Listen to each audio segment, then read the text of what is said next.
So, you've heard about Beforepay, right? This app that promises instant cash, no questions asked. But is it too good to be true?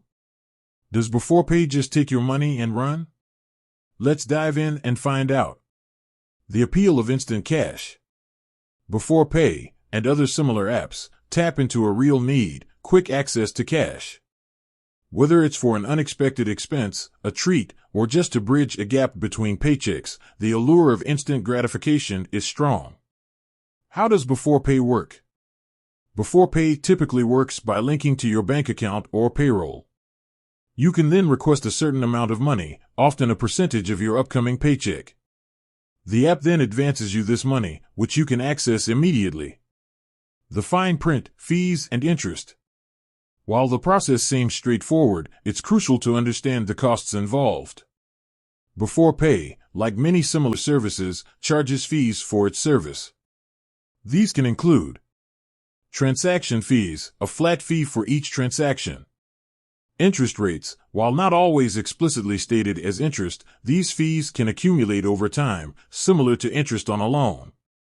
Late fees, if you fail to repay the advance on time, you may incur additional charges. The risk of over-reliance. The convenience of instant cash can be a double-edged sword.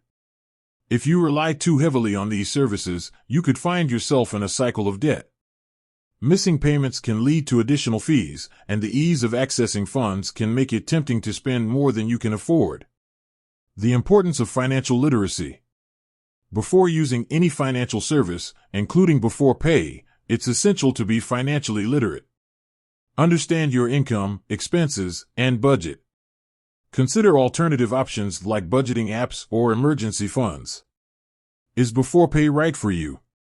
Beforepay can be a useful tool for managing unexpected expenses or bridging a short-term gap. However, it's important to use it responsibly. If you're struggling with finances, consider seeking advice from a financial advisor. So, does Beforepay just take the money? Not necessarily. But it's essential to understand the costs involved and use the service wisely. As with any financial decision, it's crucial to weigh the pros and cons and make informed choices. With that said, thanks for watching, and until next time.